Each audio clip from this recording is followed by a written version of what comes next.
Hello all, welcome to DST tales Telugu. కొత్త తెలుగు సంవత్సరంలో మన మొదటి వీడియో అండి. ఉగాది రోజు మీరు అందరూ ఏం చేస్తారో కమెంట్ చేయండి. నేనైతే శనగపప్పు వడలు, అమ్మవారికి నైవేద్యం స్పెషల్ అయినటువంటి పొంగుబూర్లు, ఉగాది పచ్చడి, చింతపండు, ఆవు పెట్టిన పులిహోర చేశానండి. ఎన్ని రకాల పులిహోరలు ఉన్నా కూడా చింతపండు పులిహోరకు ఉన్న టేస్టే వేరండి. ఇవన్నీ కూడా సింపుల్గా ఒక గంటలో చేసుకోవచ్చండి. ఇంకా ప్రాసెస్ చూద్దాం. వడ బ్యాటర్ కోసం 3 నుంచి 4 గంటలు నానబెట్టుకున్నటువంటి పచ్చి శనగపప్పుని ఒక మిక్సీ జార్లోకి నీళ్లు వాడదేవి తీసుకోండి. అట్లాగే ఒక 7-8 పచ్చిమిర్చి, 1 ఇంచు అల్లం ముక్క, 1 టేబుల్ స్పూన్ జీలకర్ర, కొద్దిగా ఉప్పు వేసి బరకగా మిక్సీ పట్టుకోండి. నాకు ఇక్కడ 6 టేబుల్ స్పూన్ల వాటర్ అవసరమయ్యాయండి. వాటర్ అవసరమైతే యాడ్ చేసి రుబ్బుకోండి. ఇలా గట్టిగా రుబ్బుకున్న పిండిని ఒక గిన్నెలోకి తీసి పక్కన పెట్టుకోండి. మనకి ఇప్పుడు బ్యాటర్ అయితే రెడీ అయిపోయిందండి. నెక్స్ట్ మనం చింతపండు పులిహోరకి కావాల్సిన ప్రాసెస్ చూద్దాము. కొద్దిగా చింతపండుని వాటర్లో నానబెట్టుకోండి. ఈ లోపు రైస్కి ప్రిపేర్ చేద్దాము. రైస్ కోసం 1 గ్లాస్ రైస్కి కొద్దిగా శనగపప్పు వేసి కుక్కర్లో పెట్టి రైస్ ఉడకనివ్వండి.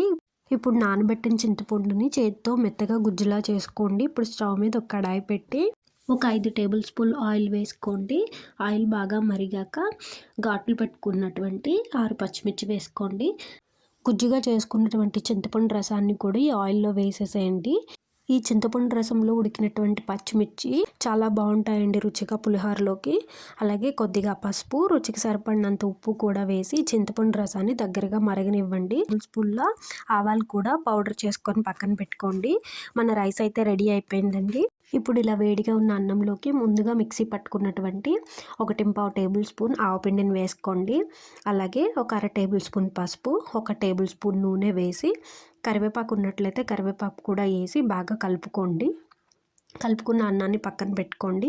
ఇప్పుడు మన చింతపండు అయితే రెడీ అయిపోయిందండి. పులుపు దగ్గరగా అయిపోయింది. ఇలా కలుపుకున్న అన్నాన్ని ఆ చింతపండులో వేసి బాగా కలుపుకోండి. అంతా కలిసేటట్టు బాగా కలిసాక అప్పుడు స్టవ్ మీద ఒక ప్యాన్ పెట్టి తాలింపు కోసం ఒక 4 టేబుల్ స్పూన్ ఆయిల్ వేసుకొని ఒక గుప్పుడు పల్లీలు వేసుకోండి.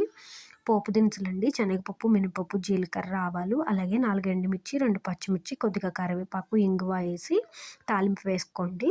మన పులిహోర రెడీ అయిపోయిందండి. ఇప్పుడు వడ కోసం మనం ముందుగా రుబ్బు పెట్టుకున్నటువంటి పిండిలో కొద్దిగా పక్కన పెట్టుకున్నటువంటి శనగపప్పు, అలాగే కొద్దిగా కొత్తిమీర, ఉప్పు వేసి కలుపుకోండి పిండిని. ఇప్పుడు డీప్ ఫ్రైకి సరిపడా ఆయిల్ ప్యాన్లో వేసి బాగా వేడెక్కనివ్వండి. ఆయిల్ బాగా వేడెక్కాక చక్కగా ఇలా చేత్తోనే బాల్ లాగా రౌండ్ చేసుకొని మనం చేత్తోని అద్దితే కనుక వడల్లా వచ్చేస్తాయండి. వాటిని నెమ్మదిగా వీడియోలో చూపిస్తున్నట్టు నిదానంగా డ్రాప్ చేయండి. సో ఎలాంటి కవరు, బేసు అలాంటివి అవసరం లేదు. ఇట్లా రౌండ్ బాల్లా చేసుకొని నిదానంగా డ్రాప్ చేస్తే వడలు రెడీ అయిపోతాయండి. ప్రసాదానికి అని చెప్పి నేను ఇక్కడ ఉల్లిపాయ లేకుండా ఫస్ట్ వాయి అయితే వేసానండి. ఆ తర్వాత ఇవి ఒక సైడ్ ఒక 5 నిమిషాలు కదపకుండా మీడియం ఫ్లేమ్లో వేపుకోండి. ఇట్లా కొంచెం కలర్ చేంజ్ అయ్యాక టర్న్ చేసుకోండి. రెండు సైడ్లు కూడా దోరగా వేయించుకొని తీసి పక్కన పెట్టుకోండి. ఈ శనగపప్పు రుబ్బే ముందే కొద్దిగా శనగపప్పు తీసి పక్కన పెట్టుకోండి. అది ఆడియోలో మిస్ అయిందండి చెప్పడం. తర్వాత రెండో బ్యాచ్లోకి వడలు వేయటానికి కొన్ని ఆనియన్స్ యాడ్ చేసి వేసానండి. సో దేవుడికి ఆనియన్ వేసి పెట్టకూడదు కాబట్టి ఫస్ట్ వాయిలో ఆనియన్ లేకుండా వేసాను. ఈ బ్యాచ్లో వచ్చి ఆనియన్స్ యాడ్ చేసి రెండో వాయి వేసుకున్నానండి. ఇవి కూడా అన్నీ చక్కగా వేసి దోరగా వేయించుకొని పక్కన పెట్టుకున్నానండి. ఇప్పుడు మన సెకండ్ ఐటెం వడ కూడా రెడీ అయిపోయింది. ఇప్పుడు థర్డ్ ఐటెం పొంగుబూరలండి. 1 కప్పు మినపప్పు, 2 కప్పులు రైస్ వేసి దోశ బ్యాటర్లా కొంచెం గట్టిగా రుబ్బుకోవాలండి. అందులో తర్వాత ఒక 1/2 కప్పు బెల్లం యాడ్ చేసుకొని కొద్దిగా సాల్ట్ యాడ్ చేసుకొని డీప్ ఫ్రైకి సరిపడా ఆయిల్ వేసుకొని బూరెల్లో వేసుకోవాలండి. మీరు లోతు కడాయి వాడినట్లయితే కనుక షేప్ రౌండ్గా వస్తాయండి. నేను ఇక్కడ ఫ్లాట్ కడాయి వాడడం వల్ల మీకు రౌండ్గా కనిపించకపోవచ్చు షేప్స్. ఉగాది వస్తే గ్రామ దేవతలను కొలుస్తామండి. పొంగుబూరులు నైవేద్యంగా పెట్టేవాళ్ళము. అలాగే నవధాన్యం బుట్టలు తయారు చేసుకొని చిన్నప్పుడు గుడికి వెళ్ళి దర్శనం చేసుకునే వాళ్ళమండి. మీకు ఇలాంటి సాంప్రదాయాలు ఉన్నట్లయితే కనుక మీరు ఎక్కడి నుంచి చూస్తున్నారో కింద కమెంట్ చేయండి. ఇలా మన థర్డ్ ఐటెం పొంగుబూరులు కూడా రెడీ అయిపోయాయండి. ఇవి కూడా తీసి పక్కన పెట్టుకోండి. ఉగాది పచ్చడిలోకి నేను స్పెషల్గా యాడ్ చేసే ఐటెం పుట్నాల పప్పు అండి. చాలామంది విడిగా వేస్తారు కదా, అలా కాకుండా మిక్సీ పట్టి పౌడర్ కనుక యాడ్ చేసినట్లయితే కనుక చిక్కగా వస్తుందండి.